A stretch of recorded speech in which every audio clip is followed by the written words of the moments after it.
ये एक ऐसा बुलाया गया दैत्य था जिसे पूरी दुनिया ने तिरस्कृत किया था। फिर भी जैसे ही मैंने उसे बुलाया, मैंने खुशी से उसे गले लगा लिया और उसे चूम चूम कर भर दिया। यह देखकर मेरे सहपाठी एक एक करके मेरा मजाक उड़ाने लगे, मुझे बेवकूफ कहने लगे। यहाँ तक कि मेरे कक्षा शिक्षक, जिन्होंने कभी मुझसे बहुत उम्मीदें लगाई थीं, उन्होंने भी गुस्से में मुझे कोसते हुए कहा कि मैंने उनकी सारी मेहनत बर्बाद कर दी। मैं बस मुस्कुराया और कुछ नहीं कहा। इसके बजाय मैंने अपनी सारी जमा पूंजी बेच दी और किसी तरह 100 पाउंड राक्षसी जानवर का मांस खरीदने लायक पैसे इकट्ठा किए, सिर्फ इसलिए ताकि उस छोटे कुत्ते के भीतर छुपी हुई प्रतिभा को जगा सकूं। मैंने हाथ बढ़ाया और उसके छोटे से सिर को धीरे से सहलाया। मेरे मन में एक अनुबंध सूचना गूंज उठी, वफादारी कभी धोखा नहीं देगी, जीवन बंधन संबंध शुरू करें। बिना किसी हिचकिचाहट के मैंने हाथ चुन लिया। ऐसा लगा जैसे मेरी आत्मा फट रही हो। मैं दर्द से चीख पड़ा और जमीन पर गिर पड़ा। मेरे आसपास के सहपाठी समझे कि मैं दबाव में टूट गया हूँ और उनका मजाक उड़ाना शुरू हो गया। मेरी स्कूल की खूबसूरत गर्लफ्रेंड लियू रोयान भी वहाँ चली आई। उसकी आवाज में हल्की सी माफी थी। उसने कहा, माफ करना, हमारे जैसे आम परिवारों के लोगों के लिए परीक्षा ही सामाजिक सीढ़ी चढ़ने का एकमात्र तरीका है। लू लियांग, जो स्पीयर नाइट है, अभी अभी मेरे साथ टीम बनाने के लिए राजी हुआ है, इसलिए अब मैं तुम्हारे साथ नहीं जाऊंगी। मैं खड़ा हुआ और शांत स्वर में जवाब दिया, कोई बात नहीं। मेरे जवाब की सादगी ने उसे चौंका दिया और जो शब्द उसने तैयार किए थे वे उसके गले में ही अटक गए। उसके सीने में उपेक्षा का एक हल्का सा भाव उभरा। उसने ठंडी सी नाक भौं चढ़ाई और बिना पीछे देखे मुड़कर चली गई। पास खड़ी एक लड़की ने मुझे घृणा भरी नजरों से देखा। उसने कहा, ये तो बस दिखावा कर रहा है कि उसे फर्क नहीं पड़ता। रोयान, तुमने कुछ भी गलत नहीं किया, तुम माफी क्यों मांग रही हो? ये तो बस अपनी हथेली जितने काले कुत्ते को बुला सकता है। इसे क्या लगता है कि ये तुम्हारे लायक है? लेकिन मैंने उन दोनों पर कोई ध्यान नहीं दिया, क्योंकि जैसे ही जीवन संबंधित संबंध पूरा हुआ, मुझे पता चला कि उस छोटे कुत्ते ने एक एसएस रैंक की प्रतिभा, भूख की लालसा जागृत कर ली है। वह जो कुछ भी खाता उसे ऊर्जा में बदल सकता था, बिना किसी सीमा के बढ़ सकता था और हर बंधन को तोड़कर विकसित हो सकता था। ऐसा लग रहा था कि यह दर्द पूरी तरह से सार्थक था। पूरे देश में एसएसएस रैंक की प्रतिभा रखने वाले लोग बेहद दुर्लभ थे। जब भी कोई नया प्रतिभाशाली आता, पूरा देश उसे सुरक्षा देता, क्योंकि वे बहुत शक्तिशाली थे। मैंने उस छोटे काले कुत्ते को उठाकर कहा, अब से तुम्हारा नाम हेई मिंग है, मेरे लिए कड़ी मेहनत करना। हेई मिंग खुशी से मुझे चाटने लगा और उसका चेहरा चमक उठा। मैंने उसे मांस का एक टुकड़ा फेंका। कुछ ही देर में वह मांस पूरी तरह से चट कर गया। साधारण मांस का सेवन किया गया। शुद्धिकरण मूल्य में 0.5 की वृद्धि। एक सूचना ध्वनि के साथ हेई मिंग का शरीर थोड़ा सा बड़ा हो गया और उसकी सभी मूलभूत विशेषताएं एक एक अंक बढ़ गईं। और यह सब सिर्फ एक साधारण मांस का टुकड़ा खाने से हुआ। अगर वह आगे चलकर और भी अधिक मात्रा में भोजन कर सके तो वह कितनी भयानक ऊंचाइयों तक पहुंच सकता है। यह सोचकर मेरा दिल बेकाबू होकर धड़कने लगा। मुझे और भी ज्यादा हैरानी तब हुई जब मुझे लगा कि मेरी अपनी ताकत भी थोड़ी बढ़ गई है। ऐसा लग रहा था कि हेई मिंग को मिली कुछ ऊर्जा मुझे भी वापस मिल रही है। तो मैंने 6000 से थोड़े ज्यादा खर्च करके 100 पाउंड म्यूटेंट बीस्ट का मांस खरीद लिया। फिर मैंने बस एक विचार से हेई मिंग को बुला लिया। जैसे ही हेई मिंग ने अपने सामने खून से लाल म्यूटेंट बीस्ट का मांस देखा, उसके भीतर से एक जबरदस्त गहरी भूख उठने लगी। उसने तुरंत अपना जबड़ा खोला और मांस को फाड़ने लगा। पागलों की तरह हर टुकड़े को अपने शरीर में बदलता गया। जैसे जैसे हेई मिंग बिना रुके मांस खाता गया, ऊर्जा की लहरें उसके भीतर उमड़ती रहीं। उसका आकार आंखों के सामने ही तेजी से बढ़ने लगा। उसी पल मुझे भी अपने पूरे शरीर में सुधार की हलचल महसूस हुई। आधा घंटा बीत गया। हेई मिंग का शरीर 2 मीटर से भी ज्यादा बड़ा हो गया था। मेरे सभी गुणों में 10-10 अंक की वृद्धि हुई थी, जो किसी भी वर्ग में सर्वश्रेष्ठ लोगों के बीच भी मुझे अलग खड़ा कर देती।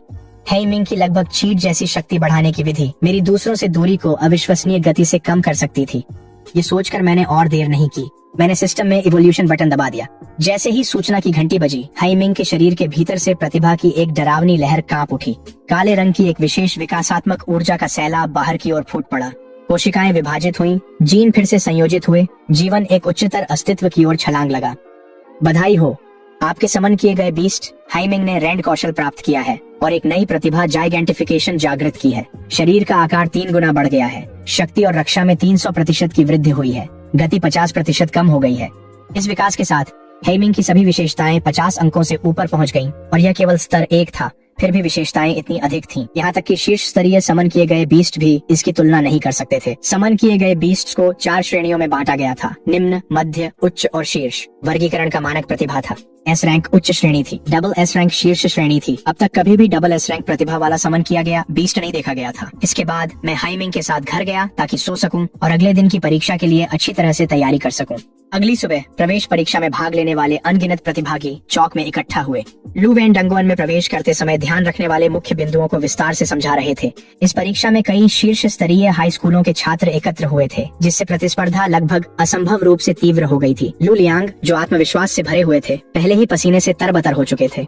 चेनलिन, क्या तुम वाकई अब भी आ रहे हो? बेहतर होगा कि अभी ही हार मान लो और खुद को शर्मिंदगी से बचा लो। ये बात कहने वाले का नाम ये चाओ था। उसके बगल में लू रुयान खड़ी थी, जो जादूगर की पोशाक में थी। उसकी काया आकर्षक और प्रभावशाली लग रही थी। वे तीनों स्पष्ट रूप से एक ही टीम थे। मैंने उन्हें अनदेखा करना ही बेहतर समझा। जैसे ही घंटी की आवाज गूंजी, 4 कांस्य द्वार एक साथ खुल गए। उनके बीच की संकरी दरारों से ठंडी डरावनी हवा की लहरें बाहर निकलने लगीं। हर छात्र ने एक पल भी बर्बाद नहीं किया। उन्होंने तुरंत ही अपने अपने हिस्से में आए डंगोनन की जानकारी देखनी शुरू कर दी। अरे नहीं, हमारे सेकंड हाई को ब्यूरियल बोन फॉरेस्ट मिला है। ये सबसे ज्यादा फेल होने वाले डंगोनन में से एक है। सारे डंगोनन लगभग एक जैसी कठिनाई के हैं। इसमें शिकायत करने वाली क्या बात है? तुम लोग थर्ड हाई वाले को तो आसान वाला मिला है, इसलिए तुम्हें कुछ कहना ही नहीं है। ये सुनकर लू वेन ने तुरंत पीछे खड़े छात्रों को याद दिलाया। ब्यूरियल बोन फॉरेस्ट का इलाका बहुत जटिल है। वहाँ पेड़ और झाड़ियाँ बेहद घनी है। तुम्हें राक्षसों के घात लगाकर हमले से बहुत सावधान रहना होगा। अपने आसपास की हर चीज पर हमेशा नजर बनाए रखो। इसके बाद लू वेन ने एक ऐसी चीज निकाली जो घड़ी जैसी दिखती थी। ये एक रिकॉर्डर है जिसे मशीनिस्टों ने बनाया है। ये तुम्हारे द्वारा डंगोनन के अंदर कमाए गए अंक बाहर भेज देगा। लगभग तुरंत ही एक और घंटी बजी, जो परीक्षा की आधिकारिक शुरुआत का संकेत थी। सफेद कवच पहने, लंबी बर्फीली नीली बालों वाली और नाजुक नैन नक्श वाली एक लड़की सबसे पहले डंगोनन में कदम रखी। वह हमारी थर्ड हाई की सुलिंगशियू है।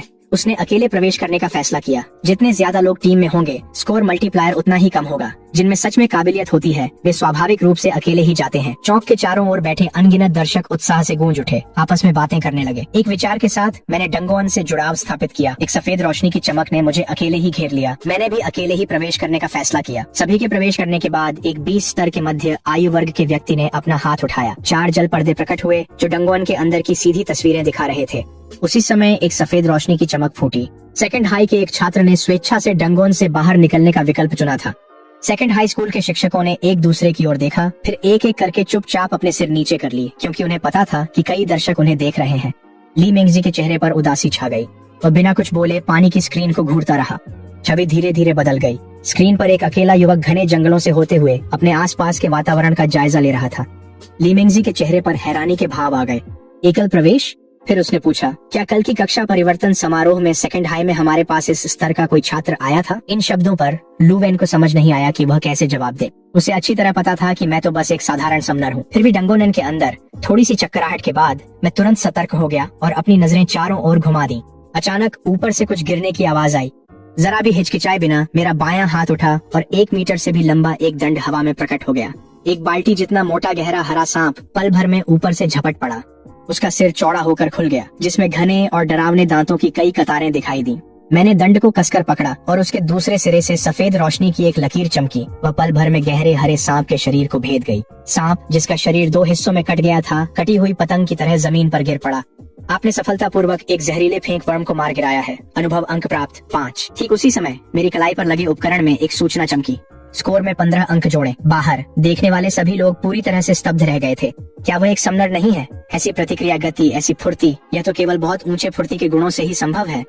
लू वेन भी उतना ही हैरान था। हालांकि मैंने पहले भी लाइव कॉम्बैट प्रैक्टिस में बहुत अच्छा प्रदर्शन किया था, लेकिन यह तो कुछ ज्यादा ही असाधारण था। गहरे हरे रंग के सांप को मारने के बाद मैं जंगल के केंद्र की ओर बढ़ गया। ठीक उसी समय एक अजीब डरावनी चीख के साथ छोटे ठिगने भद्दे जीव, जिनकी तैलीय हरी त्वचा थी, एक एक करके प्रकट होने लगे। मैंने उन्हें तुरंत पहचान लिया। ये गोब्लिन्स थे। पाठ्य पुस्तकों में उनका वर्णन बेहद क्षेत्रीय, प्रजनन प्रिय और भोजन की कमी होने पर नरभक्षी प्रवृत्ति वाले जीवों के रूप में किया गया था। मेरी मोटी गिनती के अनुसार वे 50 या 60 के आसपास थे। इतनी बड़ी संख्या में वे एक साथ मुझ पर टूट पड़ते तो बच पाना लगभग असंभव होता। इसलिए मैंने अपने मन में हेमिंग को पुकारा। एक ही पल में सफेद रोशनी फूट पड़ी और एक लंबी गूंजती हुई भेड़िए की हुआन जंगल के ऊपर की हवा में गूंज उठी। हेमिंग ने अपनी ठंडी नजरें उन गोब्लिन्स की भीड़ पर गड़ा दी जो पागलपन में उसकी ओर दौड़ रही थी। उसके चारों पैर तन गए और वह तोप के गोले की तरह आगे की ओर झपटा। सबसे आगे वाले गोब्लिन की खोपड़ी टकराते ही चकनाचूर हो गई।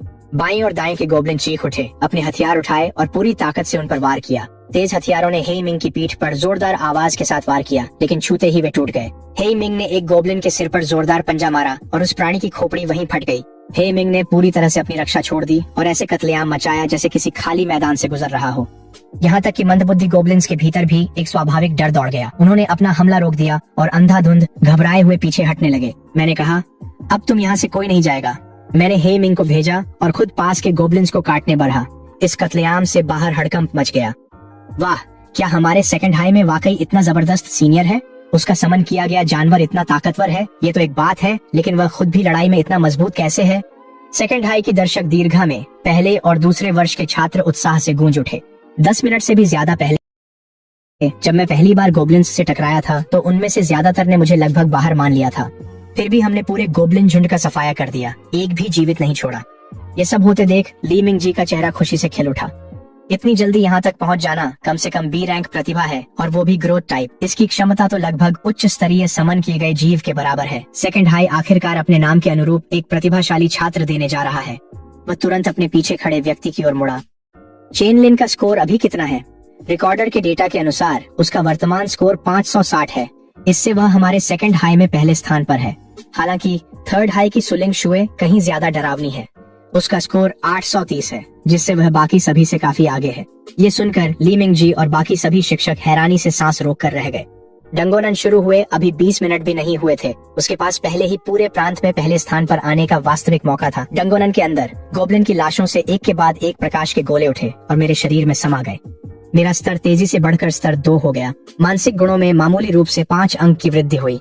यह एक साधारण वर्ग की स्वाभाविक सीमा थी। चाहे स्तर वृद्धि की गति बनी भी रहे, समय के साथ यह अंतर और बढ़ता जाएगा, जब तक कि अंत में यह एक अपारदर्शी खाई न बन जाए। लेकिन मैं हे मिंग की प्रतिक्रिया पर निर्भर रहकर उस अंतर को कम कर सकता था। हालांकि मेरा स्कोर पहले ही उत्तीर्ण सीमा तक पहुंच चुका था और किसी अकादमी में प्रवेश मिलना तय था, लेकिन मेरा लक्ष्य सिर्फ यही नहीं था। इस समय हे मिंग खुशी खुशी गोब्लिन की लाशों को चबा रहा था। हे मिंग, चलो, असली शिकार तो अब शुरू हुआ है। गोब्लिन झुंड में रहने वाले जीव थे। चूंकि यहाँ उनका एक दल दिखाई दिया था, तो पास में कहीं उनका घोंसला होना चाहिए। 10 मिनट से भी ज्यादा समय बीत गया, लेकिन मेरे रास्ते में एक भी राक्षस नहीं आया। इससे मेरा शक और भी पक्का हो गया। हालांकि इसे कालकोठरी कहा जाता था, लेकिन यह अपनी तरह की एक अनोखी दुनिया जैसा लगता था। एक ऐसी जगह जहाँ अंदर की सारी चीजें बस फिर से प्रकट नहीं होती थी, बल्कि बाहरी दुनिया के समान प्राकृतिक नियमों के अनुसार चलती थी। अचानक ऊपर से हड्डियों से बने कई भाले तेजी से नीचे फेंके गए। हर दिशा से गोब्लिन निकल पड़े, चिल्लाते और चीखते हुए अपने हथियार उठाए हुए हमला करने लगे। मेरा चेहरा शांत रहा, बिल्कुल भी डरा नहीं। लाठी ने तलवार का रूप ले लिया और एक ही पल में मैंने एक गोब्लिन का सिर धड़ से अलग कर दिया। एक अकेली सेना की तरह पूरी एकाग्रता के साथ मैंने कमजोर गोब्लिन्स को तेजी और सटीकता से काट डाला। हर बार बचने के बाद मेरी तलवार ठीक वहीं वार करती जहां जरूरत थी और उनकी जान ले लेती। उस पल में मैं हवा में नाचती तितली की तरह था। बस मेरे पंख मौत की दरांती बन गए थे। लड़ाई की यह खूबसूरती, लगभग कलात्मकता, बाहर बैठे दर्शकों को रोमांच से झूमने पर मजबूर कर रही थी। सेकंड हाई के हर शिक्षक और छात्र के चेहरे पर हैरान कर देने वाली खुशी झलक रही थी। तकनीक पूरी तरह से निखरी हुई है और तलवारबाजी तो और भी प्रभावशाली है। हर वार बिल्कुल गले पर पड़ता है। अगर 1 इंच भी इधर उधर होता तो यह साफ सुथरी हत्या नहीं होती। अब तक वे किसी और को देखना बंद कर चुके थे। हर एक नजर मुझ पर ही टिकी थी, एक पल के लिए भी नहीं हट रही थी। लू वेन के होंठ फड़क उठे। उसने मुझे कभी भी जीवंत युद्धाभ्यास में तलवार उठाते नहीं देखा था। मैंने अपनी क्षमताओं को बेहद अच्छी तरह से छुपा रखा था। ये बुरा है। वे लेवल 6 के उग्र गोब्लिन हैं, 13 हैं, चेन लिन मुसीबत में है। रुको, वहाँ आग वाले गोब्लिन भी हैं और बर्फ वाले गोब्लिन भी। अकेले जाकर गोब्लिन के घोंसले की तलाश करना बहुत ही लापरवाही है। शिक्षकों के बीच चिंता की एक लहर चुपचाप फैल गई। इन गोब्लिनों के आने के साथ ही बाकी सभी गोब्लिनों को जैसे अपना नेतृत्व मिल गया और उनके हमले कहीं अधिक संगठित हो गए। जैसे ही आग वाला गोब्लिन अपना मंत्र पढ़ने लगा, हवा में मुट्ठी के आकार के आग के गोले बन गए और मेरी ओर दागे गए। मैंने कई बार किनारा करके हर एक को चकमा दे दिया। एक मौका देखकर बाकी गोब्लिनों ने हमला तेज कर दिया। मैंने थोड़ा सिर झुकाकर एक हड्डी के भाले को खुद की ओर आते हुए बचाया, फिर हाथ बढ़ाकर उस गोब्लिन का गला पकड़ लिया। मैंने उसे सीधा ऊपर से आती आग के गोले की राह में फेंक दिया। एक तेज धमाके के साथ आग का विस्फोट हुआ, जिसने गोब्लिन को पूरी तरह निगल लिया। मैं लगातार गोब्लिनों को प्रोजेक्टाइल की तरह आग वाले गोब्लिनों पर फेंकता रहा, हर दिशा से उन पर बरसात करता रहा। अरे वाह, तुम ऐसा भी कर सकते हो। बाहर देख रहे हर छात्र की बोलती बंद हो गई थी। होमरूम टीचर लू वैन भी हैरान रह गए, मन ही मन सोचने लगे, मुझे याद नहीं कि मैंने कभी ऐसा हमला करना सिखाया हो। तब तक मैंने आग वाले गोब्लिनों को पूरी तरह से भ्रमित कर दिया था। अगर वे जादू करते तो उनके अपने साथी ही उसकी चपेट में आ जाते। अगर वे जादू नहीं करते तो मारे जा रहे थे। इस झड़प की अफरा तफरी में हे मिंग भी पीछे की ओर घुस गया और एक एक करके उन्हें खत्म करने लगा। 100 से ज्यादा गोब्लिनों में से अब बस कुछ ही बचे थे और वे भागने लगे। लेकिन इस बार मैंने उन्हें पूरी तरह खत्म नहीं किया। मैं बस बचे हुए गोब्लिनों के पीछे आराम से चलता रहा, ताकि सीधे उनके ठिकाने तक पहुंचकर उसे भी नष्ट कर सकूं। मैं भागते हुए गोब्लिनों का पीछा करते हुए एक पहाड़ी गुफा तक पहुंच गया। अचानक कई छोटी हरी आकृतियां चट्टानी दीवार के ऊपर से झपट पड़ी। मेरे हाथ ने तलवार को और कसकर पकड़ा और मैंने एक ही दिशा में निर्णायक रूप से उसे घुमा दिया। एक गोब्लिन का सिर और शरीर अलग अलग होकर जमीन पर गिर पड़े। बाकी 2 गोब्लिन हे मिंग के जबड़ों में फंस गए। एक तेज चरमराहट के साथ हे मिंग ने उन्हें खुशी खुशी निगल लिया। अचानक सुरंग के मोड़ के पास चारों ओर अनगिनत मशालों की रोशनी दिखाई देने लगी। मेरा हाव भाव बदल गया। मैंने तुरंत खुद को पूरी तरह पीछे हटने के लिए झोंक दिया। अनगिनत भद्दी आकृतियां चट्टानी दीवारों पर रेंग रही थीं। मेरा चेहरा गंभीर हो गया। मैंने गरज कर कहा, हे मिंग का शरीर एक पल में डरावनी गति से फैल गया।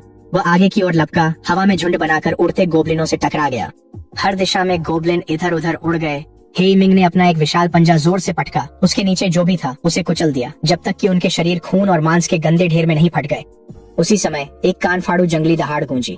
एक विकृत राक्षस धीरे धीरे उभरा। उसकी गर्दन घने फर से ढकी थी, मांसपेशियां उभरी हुई थीं और उसका आकार एक छोटे भवन जितना विशाल था। वह गुस्से से भरी नजरों से हे मिंग को घूरने लगा। मेरा चेहरा और भी गंभीर हो गया। एक बॉस ट्रोल ने 2 कदम बढ़ाए और दौड़ते हुए हमला किया। गुफा में गूंजती हुई गड़गड़ाहट से सब कुछ हिल उठा। उसके हर कदम के साथ जमीन उसके नीचे कांप उठी। हे मिंग ने कोई डर नहीं दिखाया और सीधे उसकी ओर लपका। हे मिंग के पंजों पर काली रोशनी चमकी जब उन्होंने सबसे पहले ट्रोल पर वार किया, जिससे उसकी चमड़ी पर 4 उथले घाव बन गए। दर्द महसूस करते ही ट्रोल एक पल में और भी ज्यादा हिंसक हो गया। उसके दोनों हाथ, जो एक एक पीपे के बराबर बड़े थे, हे मिंग के सिर को पकड़कर जोर से नीचे पटके। हे मिंग के चारों पैर उस प्रहार से लड़खड़ा गए। उसके मुंह के कोने से खून रिसने लगा और वह दर्द भरी चीख निकाल उठा। हे मिंग को दबदबे में देखकर मैंने तुरंत अपनी क्लास स्किल एनहांसमेंट आर्ट्स सक्रिय कर दी, जिससे सभी मूल गुण 20% तक बढ़ गए। हे मिंग के शरीर पर हल्की सफेद चमक फैल गई। उसी क्षण हे मिंग ने ट्रोल को झटक कर नीचे गिरा दिया और फिर अपने दांतों से उसका मांस का एक टुकड़ा नोच लिया। ट्रोल की आंखें खून से लाल हो गईं, क्योंकि उसने अपनी ब्लड लस्ट स्किल सक्रिय कर दी। दोनों एक दूसरे से भिड़े रहे और हर वार के साथ उनकी उग्रता बढ़ती गई। मैं एक हाथ से एनहांसमेंट आर्ट्स चालू रखे हुए था, जबकि दूसरे हाथ से रिकवरी आर्ट्स का इस्तेमाल कर रहा था। ये शोर चारों ओर सैकड़ों मीटर तक फैल गया। जिन छात्रों ने यह सुना वे सभी गहरे आश्चर्यचकित रह गए। ब्यूरियल बोन फॉरेस्ट के बॉस कम से कम लेवल 12 के थे। आखिर कौन इस समय किसी बॉस से लड़ सकता है? 3 लोगों की एक पार्टी जिसने यह शोर सुना था मौके पर पहुंची। उम्मीद थी कि वे मदद कर सकेंगे और साथ ही कुछ EXP भी कमा लेंगे। लेकिन जब वे पहुंचे और देखा कि क्या हो रहा है, तो वे सब स्तब्ध रह गए, क्योंकि बॉस से लड़ने वाला कोई दल नहीं था। बस सिर्फ मैं अकेला था। उस समय मैंने अपने हाथ में पकड़ी तलवार से आखिरी वार किया। ट्रोल की हेल्थ बार 1 से 0 पर गिर गई। पूरी लड़ाई के दौरान आसपास मौजूद किसी भी छात्र ने हस्तक्षेप करने की हिम्मत नहीं की। लियू लियांग और लियू रुयान भी उनमें शामिल थे। एक ही दिन में ये भेड़िया ऐसा हो गया। तभी जाओ हुआयांग के नेतृत्व में छात्रों का समूह आया। वह बोला, तुम्हारे जैसा सक्षम व्यक्ति स्कूल में होगा, सोचा न था। तुम्हारा जानवर घायल है, क्या हम इसकी मदद करें? हमारे पास इलाज के लिए पादरी है। उसके बोल खत्म होने से पहले ही जाओ हुआयांग को उसके पीछे खड़ी प्यारी सी लड़की ने एक लात मार दी। मैं उनकी ओर मुस्कुराते हुए देखता हूँ और कहता हूँ, जरूरत नहीं है, लेकिन धन्यवाद। मेरी बात सुनकर वे लोग वहाँ से जाने लगे। जाते जाते उनकी नजर मेरे कलाई पर लगे स्कोर पर पड़ी, 5320। लियू रुयान धीरे धीरे आई। उसके गालों पर हल्की सी लाली थी, लेकिन सामने से हे मिंग की खून जैसी लाल आंखें उसे ठंडी बेरुखी से घूर रही थीं। उस नजर ने लियू रुयान के भीतर एक सिहरन दौड़ा दी, जैसे वह बर्फीली खाई में गिर गई हो। उसके पैरों में अचानक कमजोरी आ गई। मैंने पीछे मुड़कर उसकी ओर नहीं देखा। मुझे डर था कि कहीं मैं फिर से उसकी गर्माहट में न खो जाऊं। फिर मैं वापस गुफा में चला गया और हे मिंग को उपवास जारी रखने दिया, ताकि वह खुद को और मजबूत कर सके। जब गुफा के अंदर मौजूद हर राक्षस को हे मिंग ने निगल लिया, तो उसके चारों ओर ऊर्जा का एक खोल सा बन गया। ये विकास पिछली बार के जानवर के मांस वाले विकास से कहीं अधिक था। मुझे बिल्कुल अंदाजा नहीं था कि यह अब किस तरह की युद्ध शक्ति के साथ बाहर निकलेगा। ज्यादा समय नहीं बीता था कि एक जोड़ी तेज पंजों ने प्रकाश के खोल को फाड़ दिया। हे मिंग पहले से भी बड़ा होकर बाहर निकला। उसकी पुतलियां गहरे नीले रंग की हो गई थी, शाही और बर्फ जैसी ठंडी। उसे 2 नई क्षमताएं मिली, डराना और ज्वाला। यहाँ तक कि उसकी प्रतिभा भी एक स्तर ऊपर चली गई थी। यह हर मायने में एक परिवर्तन था। परीक्षा खत्म होने में 1 घंटा बाकी था। मैं हे मिंग पर सवार हुआ और अन्य राक्षसों के ठिकानों की तलाश में निकल पड़ा। 10 मिनट बाद हे मिंग और मैं एक और बॉस के क्षेत्र में पहुंच गए, जो था स्तर 15 का ट्विस्टेड ट्री किंग। बाहर जब ली मिंगजे ने मुझे ट्विस्टेड ट्री किंग की ओर जाते देखा, तो वह लगातार भौहें चढ़ाए रहा। वह जानता था कि ट्विस्टेड ट्री किंग की HP और हमला दोनों ही ट्रोल से 2 गुने से भी ज्यादा थे, और मैं केवल स्तर 4 पर था। इतना बड़ा युद्ध अंतर पाटने के लिए इस तरह की प्रतिभा सचमुच राष्ट्रीय स्तर पर भी दुर्लभ थी। डंगोनन के अंदर जैसे ही मेरा पैर कीचड़ भरी जमीन पर पड़ा, खून जैसी लाल आंखों वाले पेड़ एक एक कर जागने लगे। उनके विशाल तने फटने लगे। दरारें फैलती गईं, जब तक कि एक भयानक आवाज के साथ वे अपनी जड़ों से अलग नहीं हो गए। एक के बाद एक शाखाएं भालों की तरह मेरी ओर बढ़ने लगी। मैंने जरा भी डर नहीं दिखाया। मैं आगे बढ़ा और एक ही पल में तलवार बाहर निकल आई। पलक झपकते ही 5 तलवारवार इतनी तेजी से निकले कि उनकी परछाइयां तक रह गईं। शाखाएं कटकर जमीन पर गिर गईं। मेरी आंखें ठंडी हो गईं और मैंने 3 तेज कदमों में सबसे नजदीकी वृक्ष आत्मा तक की दूरी तय कर ली। तलवार सीधा उसके खुले मुंह की दरार में घुस गई। एक विशाल मात्रा में रस बाहर बहने लगा। वृक्ष आत्मा की स्वास्थ्य पट्टी एक पल में खाली हो गई और वह जमीन पर गिर पड़ी। अपने साथी को मरते देख आसपास की वृक्ष आत्माएं अपने कांटे निकालकर चारों ओर से घेरने लगी। उसी क्षण हेमिंग ने गुस्से में एक जोरदार दहाड़ लगाई। उसने एक पंजा घुमाया और सबसे नजदीकी वृक्ष आत्मा को टुकड़ों में चीर डाला।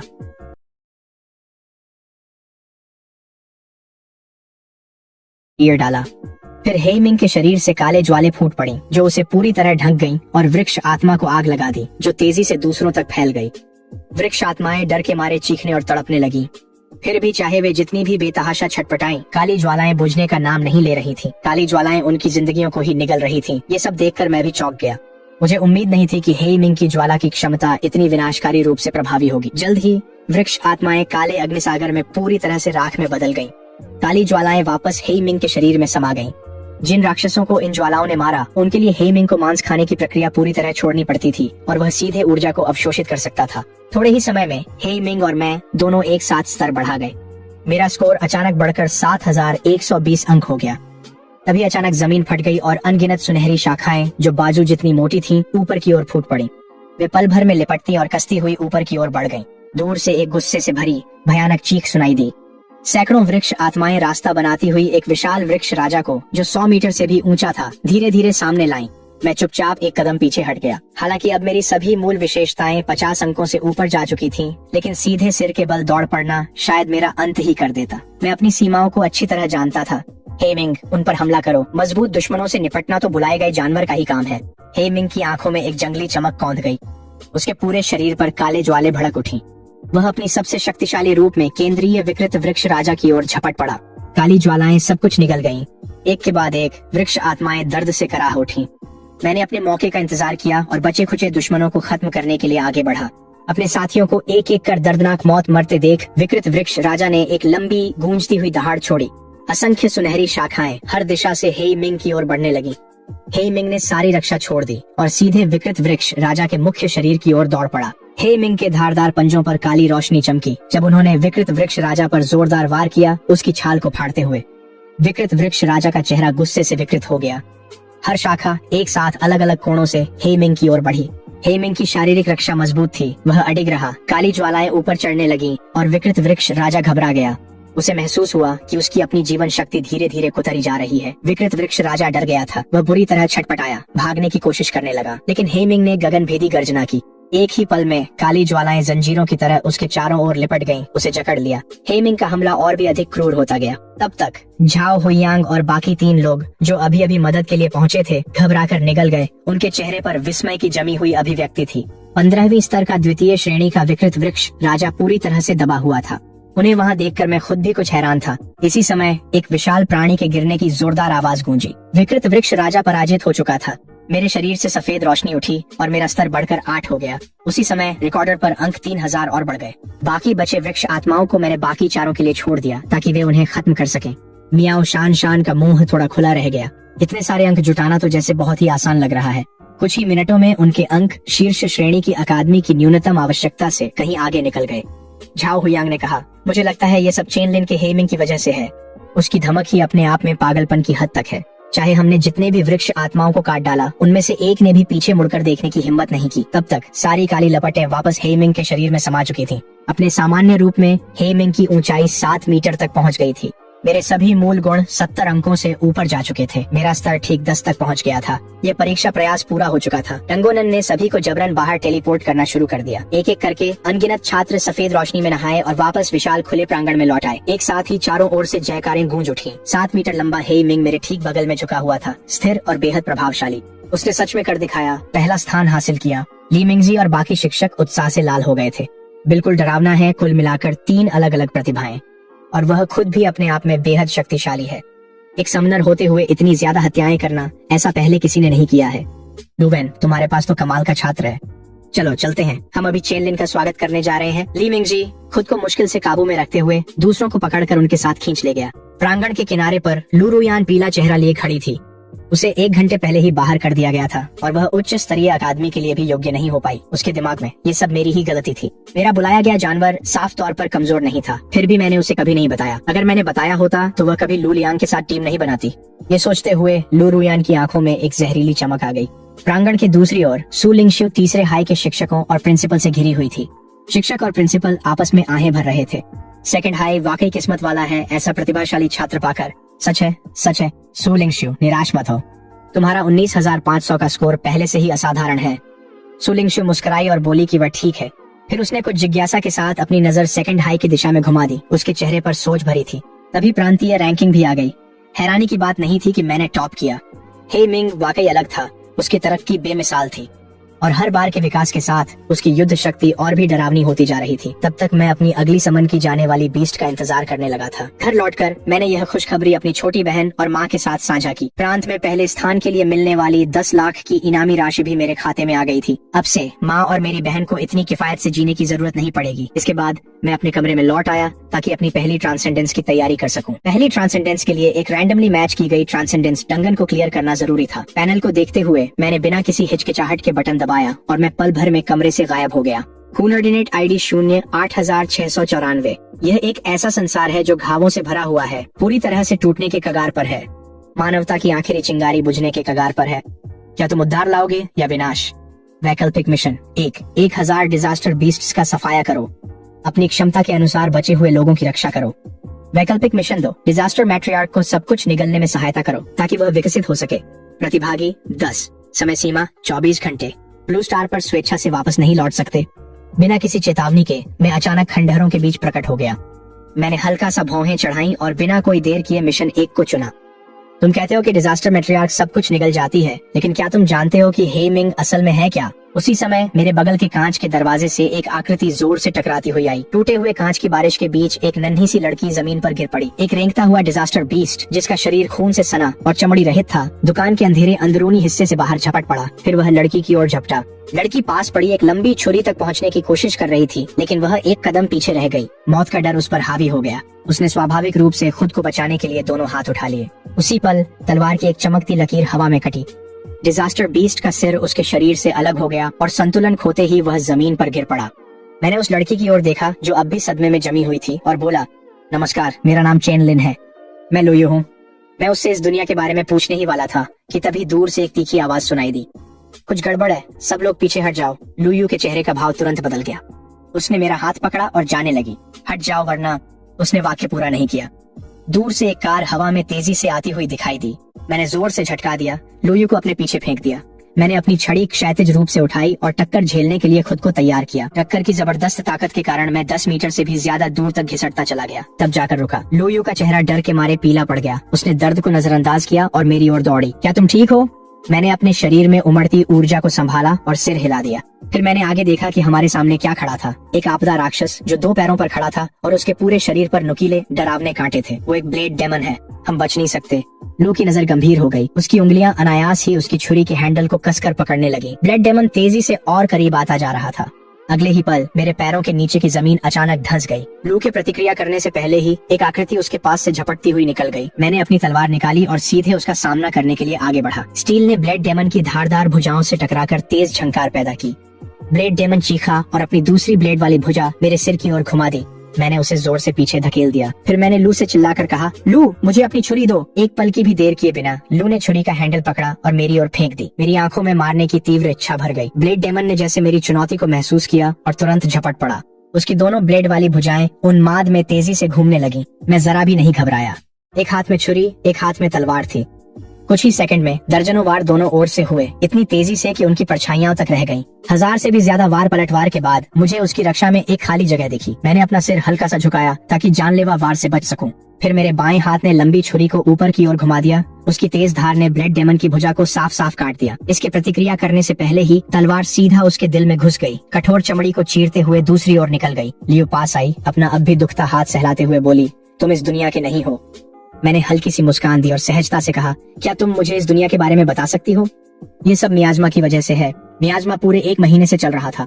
ज्यादा से ज्यादा लोग इस यातना के आगे टूट गए, अपना मानसिक संतुलन खो बैठे और आखिरकार खूनी राक्षसों में बदल गए। अब मियाज़मा फिर से बदल गया था। तलवारें, यहाँ तक कि पहाड़ और नदियां भी भ्रष्ट और विकृत हो रही थी। मानवता को अब समझ नहीं आ रहा था कि कैसे जिंदा रहा जाए। ये सब सुनने के बाद मुझे इस दुनिया की एक मोटी तस्वीर मिल गई थी। तभी सड़क के मोड़ पर 1 दर्जन से ज्यादा लोग दिखाई दिए। सभी के चेहरे पर घबराहट के भाव थे। आगे खड़ी लंबी महिला ने पुकारा, शियाओ यू, तुम अभी भी यहाँ क्या कर रही हो? भागो।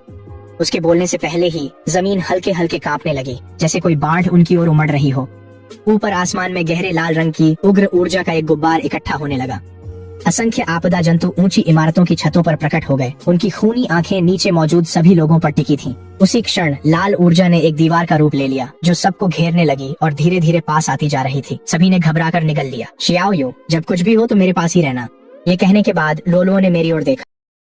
सर्वाइवर समूह से हूँ। मैंने इस पर कोई ध्यान नहीं दिया। मैं शांतिपूर्वक आगे बढ़ा। अरे रुको, तुम क्या कर रहे हो?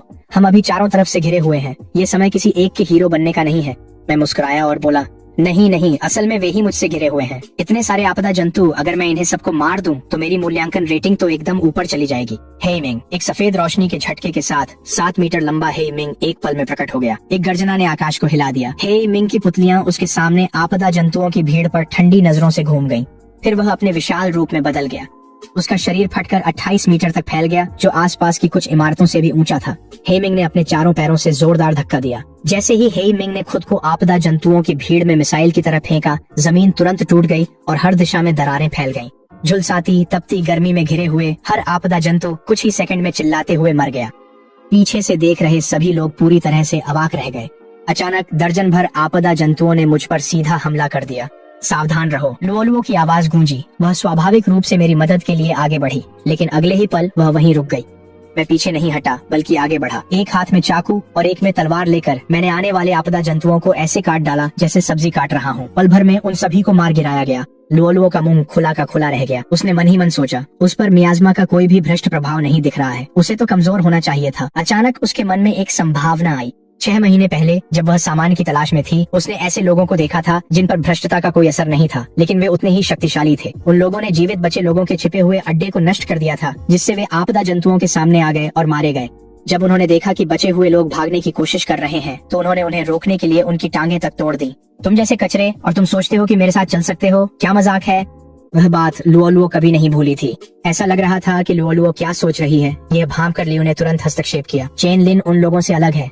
उसने मुझे 2 बार बचाया है। लुओलुओ ने धीरे धीरे गहरी सांस ली। उसकी आंखों में पुरानी नफरत की एक झलक थी। जो भी हो, उसे दूरी बनाए रखो। अभी वह ज्यादातर आपदा जंतुओं का ध्यान अपनी ओर खींच रहा है। चलो इस मौके का फायदा उठाकर निकल चलते हैं। लेकिन जैसे ही वे पास गए, अचानक बिना किसी चेतावनी के एक बिजली गिर पड़ी। इस क्षेत्र से गुजरना मना है। एक सुनहरे बालों वाला युवक हाथ में किताब लिए एक ऊंची इमारत से बाहर आया। जैसे ही उसने अपना मंत्र पढ़ना शुरू किया, हवा में बिजली के गोले बनने लगे। उसी क्षण मेरा हाव भाव तुरंत बदल गया। मैंने लंबी छुरी को एक ओर घुमा दिया। अचानक एक खंजर बिना किसी चेतावनी के ब्लेड के सपाट हिस्से में धंस गया। एक नाजुक और सुंदर हड्डियों वाली महिला धीरे धीरे मेरे सामने प्रकट हुई। बिना किसी हिचकिचाहट के मैंने अपनी तलवार उसकी पतली कमर पर घुमा दी, लेकिन वह महिला वहीं से गायब हो गई और बिना कुछ कहे दर्जनों मीटर दूर फिर से प्रकट हो गई। मैंने जमीन से जोर लगाकर खुद को आगे धकेला और सीधे उसकी ओर झपट पड़ा। ये देखकर महिला ने तुरंत पुकारा, तुम कुछ करोगे या नहीं? जैसे ही उसके शब्द उसके होठों से निकले, पास की एक इमारत से आग की लहरें भड़क उठीं। 2 आकृतियां टकराईं, जिससे चारों ओर चिंगारियां उड़ने लगीं। क्या तुम वाकई एक समनर हो?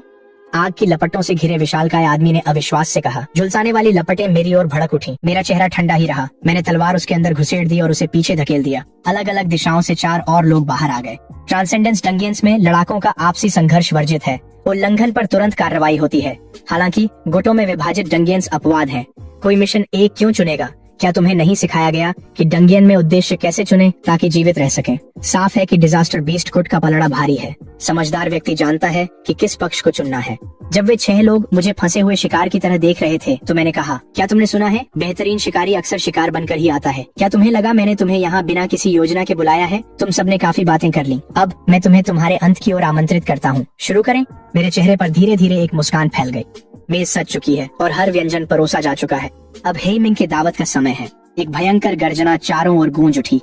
सैकड़ों मीटर तक फैली काली लपटें काले विशाल भेड़िए की ओर सिमट आईं और एक ही पल में उसकी कद काठी 8 मीटर और बढ़ गई, पहले से कहीं ज्यादा डरावनी और प्रभावशाली। उस पल सभी ने अपनी आत्मा की गहराइयों से उठती एक गहरी, हड्डियों तक उतरने वाली दहशत को महसूस किया। जब उन्होंने काले विशाल भेड़िए को अपनी ओर दौड़ते देखा, तो चारों लोगों के पैरों के तलवों से लेकर सिर के मुकुट तक एक ठंडी दहशत की लहर दौड़ गई। उनके दिमाग डर के बोझ तले लगभग कुचल ही गए थे। जैसे ही हेमिंग का पंजा झपटता हुआ नीचे आया, उनमें से 3 ने अपनी आदिम प्रतिक्रिया को जबरन दबाया और एक पल में इधर उधर बिखर गए। आखिरी बदकिस्मत व्यक्ति तो चीख भी नहीं सका, इससे पहले ही काले विशाल भेड़िए ने उसे चीर फाड़ डाला। ये दृश्य देखकर बाकी बचे लोगों के चेहरों पर ठंडा पसीना छलक आया। उन्हें लगा था कि बस बुलाए गए जानवर को रोकना ही काफी होगा, लेकिन जब खुद समनर की युद्ध क्षमता उनसे मेल खा रही थी तो यह पहले ही अविश्वसनीय था और अब वे इस स्थिति में थे। इसके अलावा बुलाया गया जानवर न सिर्फ शारीरिक रूप से बेहद ताकतवर और आक्रामक था, बल्कि उसके पास भीड़ को नियंत्रित करने की भी क्षमता थी। उसे रोकना तो दूर, अगर 3 मिनट के भीतर पूरी तरह से खत्म नहीं हुए तो यह किसी चमत्कार से कम नहीं होगा। काले विशाल भेड़िए को सबसे नजदीकी लक्ष्य की ओर झपटते देख सुनहरे बालों वाला युवक दांत भींचकर जल्दी जल्दी जादुई मंत्रों का उच्चारण करने लगा। एक भयंकर बिजली का तूफान पल भर में इकट्ठा हुआ, जो आधा मीटर मोटी जंजीरों में बदल गया और काले विशाल भेड़िए के चारों पैरों और गर्दन को लपेटने लगा। इसे अभी गिरा दो, मैं इसे सिर्फ 10 सेकंड तक ही रोक सकता हूँ। वह बोल भी नहीं पाया था कि काले विशाल भेड़िए ने अपना दायां पंजा मोड़ा और बिजली की जंजीरों को चकनाचूर कर दिया। यह असंभव है, ये मेरी प्रथम श्रेणी की प्रतिभा क्षमता है, सुनहरे बालों वाले युवक ने अविश्वास से घूरते हुए कहा। मेरे द्वारा लगाए गए शक्तिवर्धक जादू के कारण हेमिंग की ताकत और भी बढ़ गई थी। यह देखकर सभी ने अपनी सारी सावधानी छोड़ दी। हर किसी ने अपनी छुपी हुई अंतिम चालें खोल दी। नाजुक सी महिला कई परछाइयों में बदल गई और हर दिशा से मुझ पर झपट पड़ी।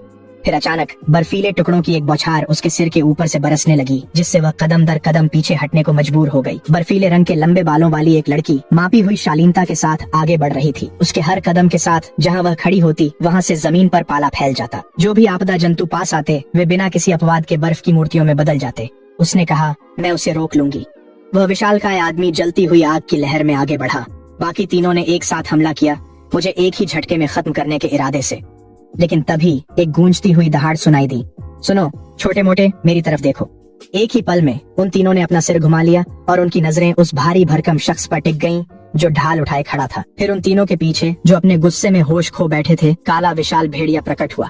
अगले ही क्षण पंजे के एक झटके में तीनों 12 टुकड़ों में बंट गए। फिर हेमिंग ने घूमकर करवट बदली। उसका पंजा पास की एक इमारत से टकराया। मलबे और पत्थरों का तूफान हवा में फैल गया, जिससे नाजुक महिला के कपड़े फट गए और उसकी त्वचा छलनी हो गई। हेमिंग ने पलक झपकते ही दूरी तय कर ली और हमला करने के लिए अपना पंजा उठाया। काली लपटों ने उसके पूरे शरीर को निगल लिया। दूसरी ओर बर्फीली हवा का एक झोंका फूट पड़ा। उसके रास्ते में आने वाली हर इमारत और जीव बर्फ में तब्दील हो गया। वह भारी भरकम आदमी वहीं खड़ा खड़ा पूरी तरह जम गया और इस तरह जो 7 आए थे उनमें से केवल एक ही बचा था। सभी की घातक नजरें सुनहरे बालों वाले युवक पर टिक गईं। एक पल में ही उसके चेहरे का रंग उड़ गया। उसने आखिरी बार गिरती हुई बिजली का वार किया, फिर मुड़कर भाग गया। मैंने हर बिजली की गड़गड़ाहट के बीच से रास्ता निकाल लिया। फिर लंबा चाकू लहराया गया। सुनहरे बालों वाला युवक अपने हाथ और बाकी शरीर से अलग हो गया। मैंने मुड़कर पूछा, क्या तुम आपदा मातृका के बारे में कुछ जानते हो? लुयू ने कहा, यह अनगिनत आपदा जीवों में से उभरी एक ऐसी सत्ता है जो अपनी खुद की चेतना के साथ पुनर्जन्मित हुई है। क्या तुम उसे मारने जा रहे हो? मैंने सिर हिलाया और कहा, मुझे लगता है कि केवल उसे मारकर ही मूल्यांकन स्कोर अधिकतम तक पहुंच सकता है और यही एकमात्र चीज है जो इस दुनिया को थोड़ी सी भी मुक्ति दिला सकती है। इसी समय सुलिंगशु आगे बढ़कर आई। हम फिर मिले, चेनलिन। मैं कुछ कह पाता उससे पहले ही वह भारी भरकम आदमी हैरानी से बोल पड़ा, तुम वही प्रांतीय चैंपियन हो, तभी तो तुम इतने ताकतवर हो। कुछ देर बातचीत करने के बाद हम तीनों एक दूसरे के साथ ज्यादा सहज हो गए। मुझे पता चला कि उस भारी भरकम आदमी का नाम लो शुआन है और मैंने दोनों को आपदा मातृका को मारने की अपनी योजना के बारे में बताया। दोनों में से किसी ने भी एक पल के लिए भी हिचकिचाहट नहीं दिखाई और तुरंत सहमत हो गए। हम तीनों तुरंत शहर के केंद्र की ओर निकल पड़े। ज्यादा देर नहीं हुई थी कि हम एक बड़े पुल पर पहुंच गए। अचानक एक के बाद एक आपदा दैत्य की लाल चमकती आंखें जल उठीं और वे पागलपन में हमारी ओर झुंड बनाकर दौड़ पड़े। हेमिंग ने तुरंत इंटिमिडेट सक्रिय किया, फिर पूरे रास्ते को जाम कर रहे आपदा दैत्यों की भीड़ में सीधा घुस गया। काले ज्वाले फट पड़ी। मेरा चेहरा गंभीर हो गया। आपदा दानव दैत्य ने हमें देख लिया है। सुलिंगशु की आंखों में बर्फीली नीली चमक आ गई, जैसे कोई निर्लिप्त देवी। एक ही पल में उसके सिर के ऊपर नुकीली चुभने वाली बर्फ की कई किरचें प्रकट हो गईं। सुलिंगशु के ध्यान को हल्का सा मोड़ते ही सारी बर्फीली किरचें पीछे से घेर रहे आपदा दैत्यों की भीड़ की ओर तीर की तरह चली गईं। असंख्य आपदा दैत्य छेद दिए गए। वे कतारों में गिरने लगे, जैसे खेत में फसल की बालियां काटी जा रही हों। लेकिन उतनी ही तेजी से और भी ज्यादा दैत्य लगातार आते जा रहे थे। पूरे शहर के हर दिशा से हर एक आपदा दैत्य हमारी ओर उमड़ रहा था। दबाव लगातार बढ़ता गया, यहाँ तक कि मैं उसे अपने ऊपर महसूस करने लगा। पूरे शहर में करोड़ों या उससे भी ज्यादा आपदा दैत्य थे। हम चाहे जान भी लगा दें, तब भी सबको मारना नामुमकिन था। तो मैंने पूरी ताकत से चिल्लाकर कहा, पहले सिर पर वार करो। हेमिंग, सीधे आपदा की रानी पर जाओ। मेरे आदेश पर हेमिंग घूमकर सीधे पुल की ओर दौड़ पड़ा। दूसरी ओर से एक खतरनाक उपस्थिति महसूस हो रही थी। वह थी आपदा की रानी। जैसे ही हेमिंग पुल के दूसरे छोर पर पहुंचा, दर्जनों मीटर लंबी एक गहरे लाल रंग की सोंड अचानक सामने आ गई। वह सोंड हेमिंग के शरीर पर जोर से पड़ी और उसे हवा में उछाल दिया। हेमिंग के टकराने से एक के बाद एक इमारतें गिरती चली गईं। आखिरकार वह 20 मीटर से भी ज्यादा दूर जाकर रुका। हेमिंग ने गरजते हुए धूल और मलबे का गुब्बार उड़ा दिया, फिर ढही हुई कंक्रीट और मलबे से उठ खड़ा हुआ। उसकी ठंडी पुतलियां आपदा की रानी पर अडिग नजरों से टिकी थीं, जो कि 60 मीटर से भी बड़ी एक विशालकाय आंख थी और उसकी अनगिनत पुतलियों में से हर एक हेमिंग पर केंद्रित थी। हेमिंग की काली ज्वालाएं भयंकर वेग से भड़क उठीं जैसे ही उसने हमला शुरू किया और उसका शरीर आगे की ओर झपट पड़ा।